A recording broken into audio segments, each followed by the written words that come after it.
There's pretty much nothing that the San Francisco Giants could do that would make fans feel better about this awful situation that unfolded with Carlos Correa, but they did just about some of the best moves they could have made in terms of signing some players among who was left. They signed Michael Conforto and Tyler Rogers' twin brother, Taylor, today, and we'll get into it next. You are Locked On Giants, your daily San Francisco Giants podcast. Part of the Locked On Podcast Network, your team every day.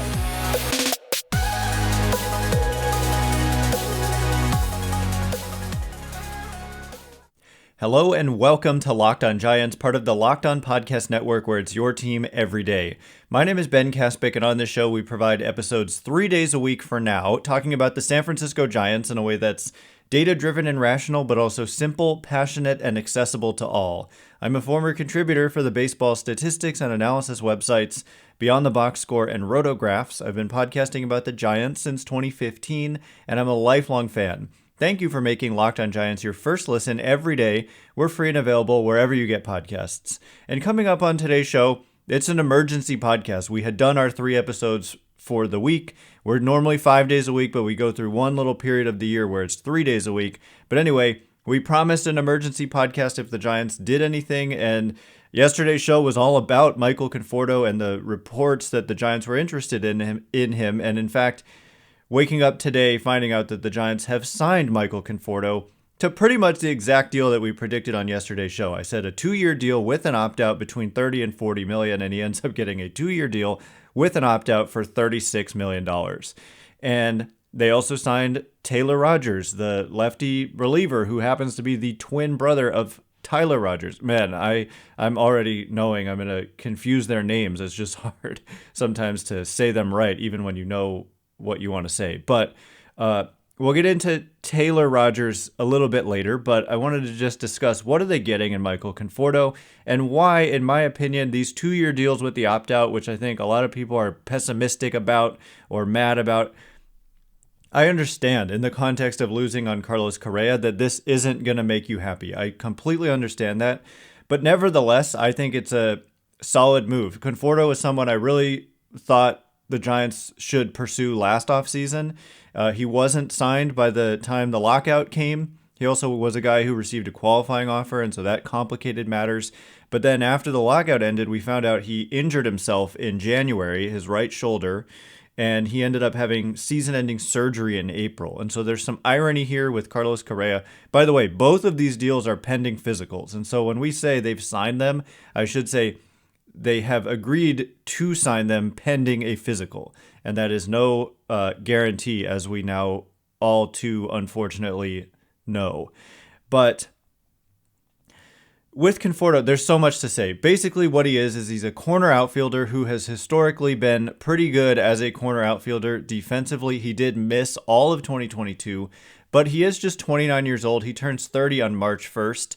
If we look at kind of career defense, he's got plus 10 defensive runs saved, plus 8 outs above average in the outfield, in left, and 7.1 ultimate zone rating. These are all numbers that are in like runs above average terms. Anyway, in right field, he also has positive numbers in terms of defensive runs saved and outs above average right. But in center, the numbers aren't as good. And so he's a guy who's a corner outfielder, along with Mitch Haniger. Those two figure to take up the bulk of the innings in the corners, which would push Mike Yastrzemski and Austin Slater. And that effective platoon, even through the struggles of a Mike Yastrzemski, if you look at the numbers against righties, they're still strong. And then defensively, both those guys are pretty solid out there. And so taking Peterson out of the outfield and having those three, it should be at least like an average defense. But if you start having injuries, then who's going to fill in? And it becomes a more of a question mark, and we'll save that discussion for a later date. But offensively, Michael Conforto, when he was right, was one of the most underrated and good offensive players around. Like if we look at from 2017 through 2020, 4 seasons, and obviously the 2020 season was a short season, but I mean, just the overall production, he had 97 home runs combined in those 4 seasons, including, like I said, a 60-game season, 27 homers, 28 homers, 33 homers in 17, 18, and 19. 369 on base during that span. Career 356 on base. I was looking at this, and to me, when I look at a lot of the numbers, remind me of Brandon Belt. And I know that's going to be polarizing. There's a camp out there that has never believed in Belt. But what Belt does well is he hits for power and he gets on base. And that's kind of the name of the game in the modern day. And for Conforto as a lefty and Belt, but obviously Belt is not signed right now, the restrictions on defensive shifts come into play as well going into 2023. So in his career, he's been a good hitter. In those peak seasons, ages 24 through 27, he averaged like 4.5 Fangraphs wins above replacement per 600 plate appearances, which is really good. And honestly, it's close to the level of Carlos Correa. I'm not saying, oh, great, this is a replacement for Carlos Correa and he's going to be just as good. I'm not saying that at all. I'm simply saying for his kind of peak years, and he's not a guy who's old or anything, so you could theoretically hope that he could have another peak year in him in 2023. He has the upside to be kind of an impact player. He does have not severe but strong platoon splits, but he's not really a platoon player. In my opinion, you don't have to start him against lefties, but he's super dangerous against righties and okay against lefties. I would imagine he's not signing a prove it kind of deal like this if the Giants told him he would be platooned, and I would imagine they would be honest about how they would use him. So I would expect him to be pretty much an everyday player for the Giants, but of course, coming off the right shoulder injury, the word is that he's fully healthy, but it was serious enough to cause him to miss the season. Although apparently he was ready to go late in the year and possibly could have signed with a team late last year, but it just didn't happen. So I don't know, he slots into the middle of the lineup for them. It is this 2-year deal with an opt-out, which some have said is like a lose-lose situation, but I don't see it that way at all, because what the argument is that if he has a good year, he walks after the season. He opts out and leaves. But to me, the leaving part might be a loss, potentially, but it's a huge win if he has a good enough year to opt out. It means he had a good year for you, and it's like Carlos Rodon last year. When all is said and done, if you don't ultimately make the postseason or win any playoff games or whatever, then yeah, it's a bummer. But imagine last season, but without Rodon, it would have been worse. And so Rodon made it better. And then, if other things had gone right, he certainly wasn't the problem. Then they could have made the playoffs. And if he was on the playoff rotation, then that could have really helped them in the playoffs. And so they're trying to win, and Conforto makes them a better team. And so I don't really see that as a lose-lose. The first part of a lose-lose. And the second part is if he's injured or has a bad year, it's a loss because then they're on the hook for him next year. But I don't see it that way either, because I think they would be okay with a basically another 1-year deal, which is like a prove-it deal where he has this huge incentive to go out and perform in that year so that he can hit the market again on a high note and make some money. And so I get it from like a continuity perspective and from a growing attached to players perspective and buying a jersey perspective. I get all that. But if you're just talking about the 2023 team, there's no doubt that he makes them better if he's on the field, which is an if. Every single player is an if when it comes to if they're on the field. The shoulder injury, we just heard he injured it during a workout in January, so I don't know exactly what happened. The concerns that I've heard are that maybe it affects his throwing, but also as it relates to the Carlos Correa failed physical, it's just an entirely different situation when you're talking about a 2-year commitment at most versus a 13 guaranteed year commitment. So there's more that's coming out about Correa. We'll save that for another date, but basically I didn't know this. He has a plate in his lower right leg / ankle. And he aggravated it at the end of the year with the Twins.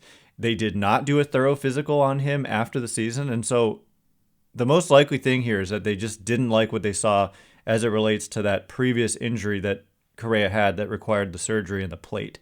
So anyway, a little bit more about Michael Conforto, but also turning the page to Taylor Rogers in just a second. But before we get into that, did you know that driving high is considered driving under the influence? That's right. Driving under the influence of marijuana is against the law in every state, including states where marijuana is legal. That means driving high could get you a DUI. And if you think law enforcement officers can't tell when you're driving high, you're wrong. Your friends can tell, coworkers can tell, even your parents can tell, everyone can tell. So what makes you think that law enforcement officers don't know when you're driving high? Driving under the influence of marijuana can slow your response time and change how you perceive time and speed. So even if you think you're fine to drive when you're high, you're not. Because the bottom line is, if you feel different, you drive different, and driving high is driving under the influence. So remember, drive high, get a DUI. Paid for by NHTSA. All right, as promised, we are going to discuss the signing of Taylor Rogers. This was like one of the most obvious signings that we could have possibly seen coming. The Giants needed a bullpen upgrade, and Taylor Rogers is historically has been good in his career, and he's the twin brother of Tyler Rogers, who's also polarizing. I feel like everything these days is polarizing because everybody I talk about, I've got to preface it by saying it's a polarizing subject here, but I mean, look, when we look at Tyler Rogers, the guy who's been on the Giants for a few years now, did you know he's thrown 202 and a third career innings in the majors, all with the Giants? Guess what his ERA is? I feel like some fans want to say it's 5.5. It's 2.94. Tyler Rogers has been one of the best relievers in the game at run prevention since 2019, hands down. 2.94, 3.23 fielding independent pitching. He's just been effective. And even last year, when even into this offseason, I get people saying all the time they should DFA Rogers, which just doesn't really make any sense. He had a 3.57 ERA when all was said and done on the season, 3.36 expected ERA. He had some crazy bad luck early in the season with just really weakly hit balls going in for hits, and a lot of it was the defense couldn't help him out. Why am I talking so much about Tyler Rogers, though, when it's Taylor Rogers that the Giants have signed? They couldn't be more different, and they also couldn't be more alike, right? Because they're like identical twins. And, I mean, born on the same day, they look the same, but Taylor Rogers is a lefty, Tyler is a righty. Taylor Rogers throws hard. Tyler Rogers is like a submarine soft tosser. So they couldn't be more different from like a profile as a pitcher, but they're also twins. And so it's really interesting, really great. I'm sure that they're thrilled about this. Taylor, now the new one, in his career, actually has a higher ERA than Tyler, believe it or not, at 3.42. And what he does, though, is he gets a lot of strikeouts. I mean, if you look consistently through his career strikeout rate is 28.3% for Taylor. Tyler's is 17.5%. And he commands the strike zone really well, doesn't issue a lot of walks. This year was not good from an ERA perspective. He had a 4.76 ERA. But if you look under the hood a little bit, the peripherals are kind of right in line with his career norms. 3.31 fielding independent pitching was much, much better than the 4.76 ERA. And when you're looking at pitchers and you're looking at the small sample, yes, a whole season is a small sample for a reliever, only 64 innings, you're kind of looking at the underlying metrics, and this contract reflects that. Giants weren't too fazed by the high ERA. They're looking under the hood, and the under the hood numbers are much better, and they've been good throughout his career, and even the run prevention has been good throughout his career. He is a guy who's underperformed the peripherals a little bit throughout the entirety of his career, if you look at the total numbers. But at the same time, he's one of the better relievers in the game, and he's a lefty. He has closing experience, and they wanted someone to kind of take some pressure off of Camilo Doval. Like if they wanted to rest Doval, they would have somebody else who kind of has that late inning experience. And so he made so much sense. It ends up being a 3-year, $33 million deal.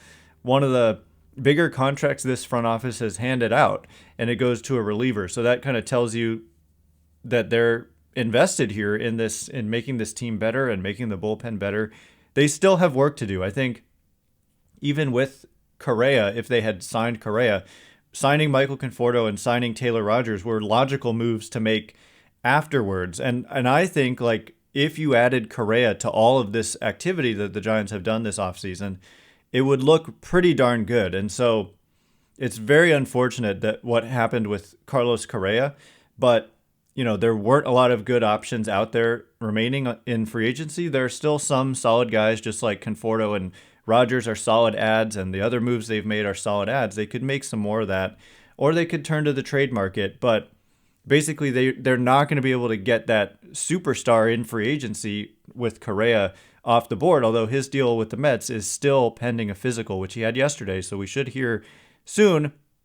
Last word on that is just that the Mets owner is just someone who is willing to take massive risk and just kind of doesn't care about spending money at all. He's extremely wealthy, much wealthier than most other owners, and he's making record payrolls, spending record tax penalties on these payrolls. And so I would expect, even if they are concerned about Correa's leg, that they just say, to heck with it and do it anyway.